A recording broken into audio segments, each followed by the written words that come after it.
Hola a todos, en este video vamos a ver varios temas, vamos a ver neumotórax, trauma de tórax en general, hemotórax y mediastinitis aguda, ¿ya? En el sentido que son cosas que se han preguntado en el último tiempo y que son parte del temario tanto de respiratorio como de cirugía en general. Así que empecemos con neumotórax. A ver, ¿qué es neumotórax? Aire en la cavidad pleural, así de simple. Y hay varias clasificaciones que hay que saber qué significan. Una el espontáneo y el otro el traumático, el que tiene antecedentes de un trauma torácico. ¿Ya? El espontáneo suele ser por simple rotura de bulas apicales, ya que suelen ser alguna especie como de malformación en que hay como una especie de burbuja en el pulmón, y la localización más frecuente es que sea en los ápices, por si acaso. ¿Ya? Después está el normotensivo versus el atención, ya que el neumotórax atención, por si acaso, es muy grave, en cambio el normotensivo no es grave. Y recuérdense, en el atención, y eso lo adelantamos, lo más urgente es funcionar rápidamente el segundo espacio intercostal en la línea medioclavicular, ¿ya? Eso lo vamos a repetir en un rato más por si acaso.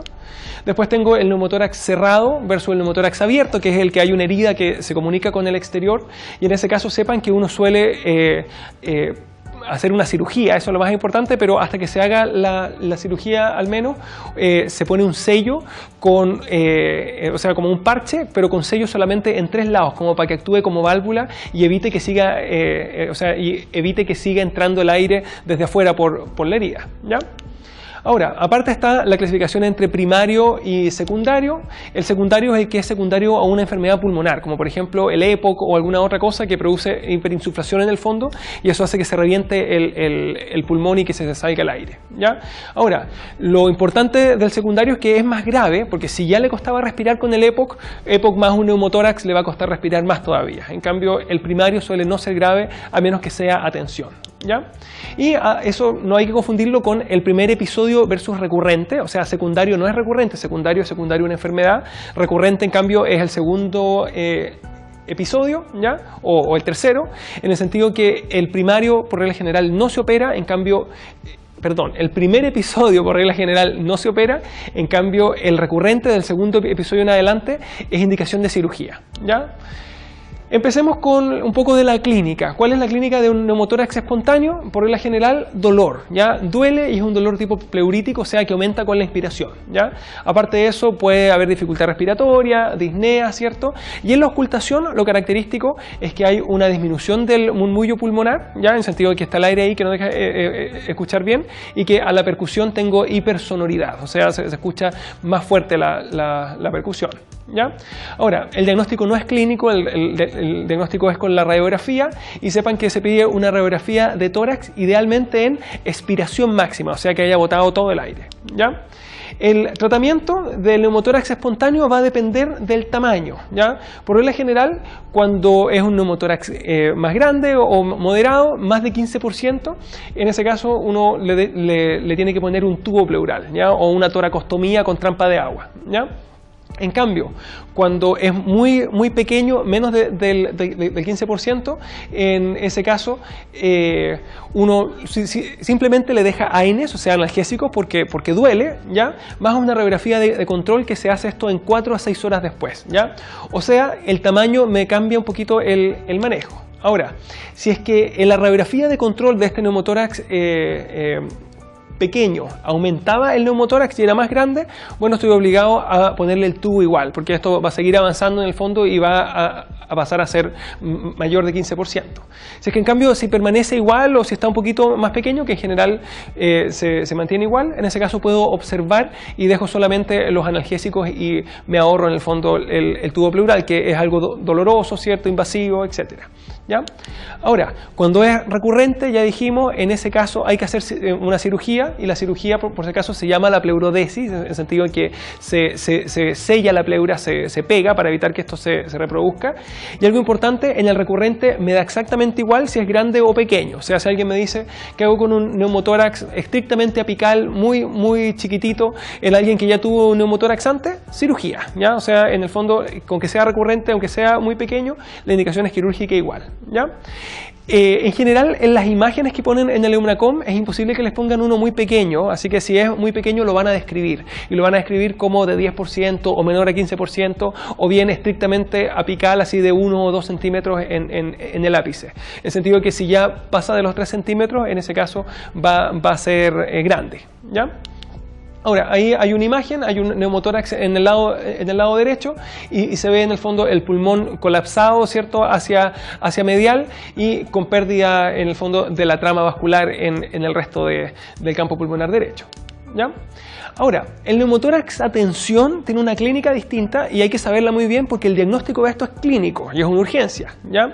En primer lugar, suele venir hipotenso, ya con disminución de la presión arterial. De hecho, hace un shock que estrictamente es un shock cardiogénico porque como aumenta la presión del tórax, eso evita que haya retorno venoso en el fondo, ¿ya? De hecho, las yugulares se ven ingurgitadas, grandes, ¿ya? Y hasta ahí, ya así un paciente choqueado, más yugulares ingurgitadas, también puede ser un taponamiento, ya el taponamiento cardíaco hasta ahí tiene la misma clínica. La diferencia es que el neumotórax a tensión además viene con la simetría torácica, porque hay un lado del pulmón que está lleno de aire mucho más grande, y aparte puede tener la tráquea desviada que se desvía hacia el lado contralateral, porque el neumotórax de este lado me empuja, por ejemplo, a los pulmones hacia el otro lado, y obviamente la tráquea se va a desviar hacia el lado contralateral, ¿ya? Ahora, ¿qué hago frente a un neumotórax a tensión clínico? Debo puncionar inmediatamente el segundo espacio intercostal en la línea medio clavicular, y eso es urgente. De hecho, eso se hace antes que el ABC, ¿ya? Del manejo de paciente con trauma, por ejemplo, ¿ya? Ahora, una vez que ya lo descomprimí, que ya puncioné y que lo transformé en un neumotórax abierto, pero normotensivo, después de eso se hace la radiografía de tórax, se le pone el tubo pleural y el manejo en general del neumotórax, ¿ya? Pero lo urgente ahí es la punción del segundo espacio. Ahora, algo importantísimo, si no está tensión, no se punciona el espacio, y el típico error es puncionar todos los neumotórax. Eso está mal, solamente se tiene que puncionar el neumotórax a tensión, ¿ya?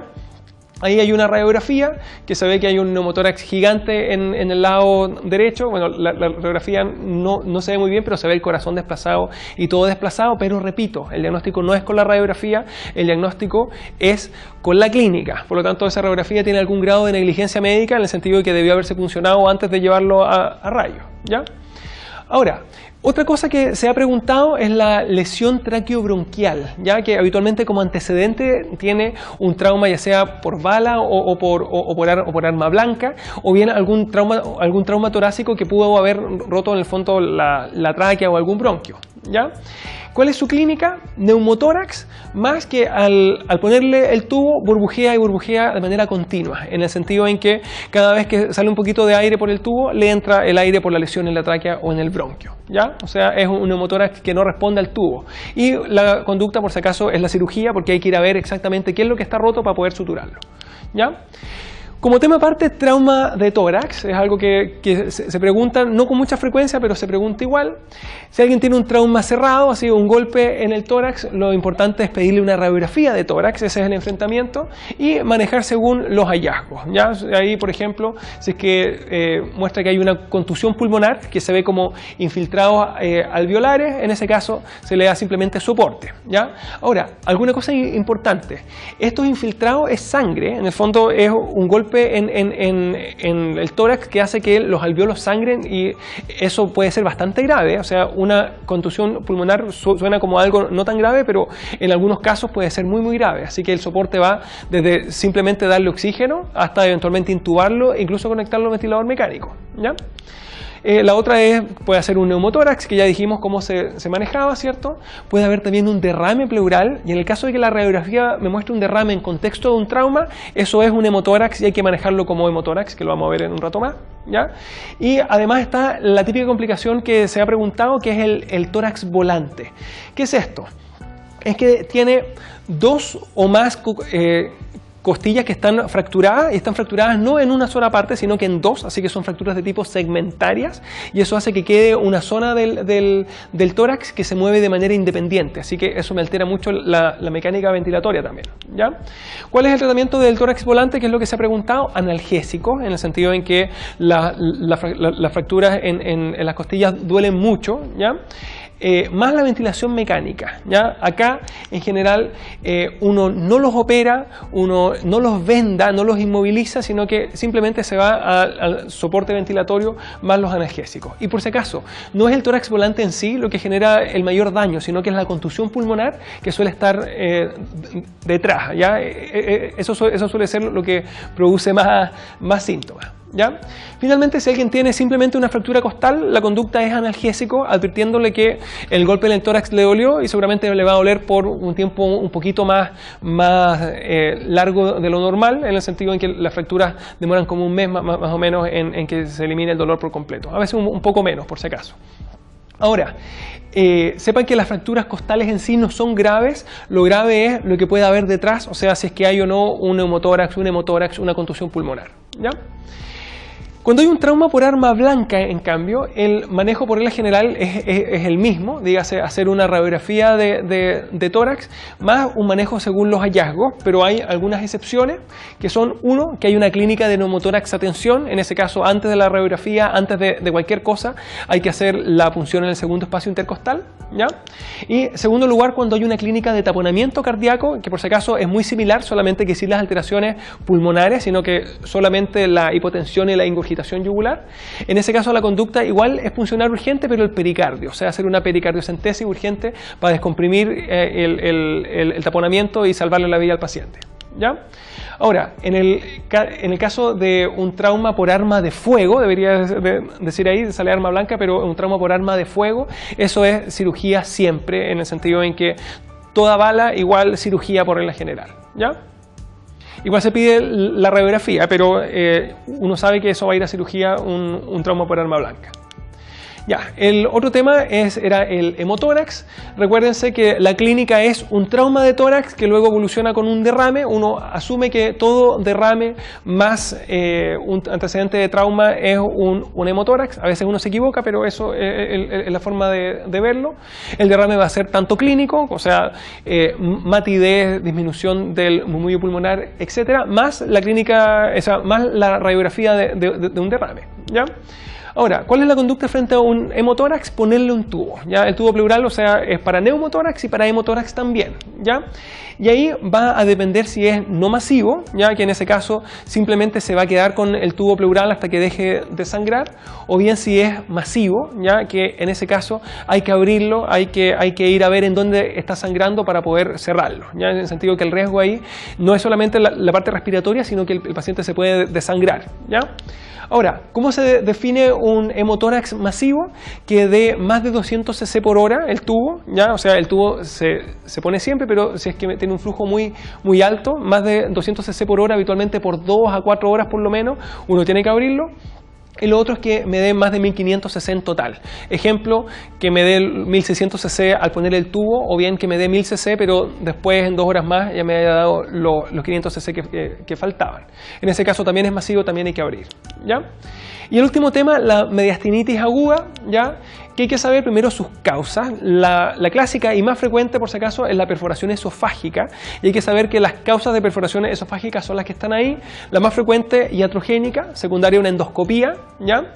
Segundo lugar, las por comida o por un cuerpo extraño, ejemplo, se atoró con el huesito de pollo y se le quedó en el esófago y eso produjo una perforación, ¿ya?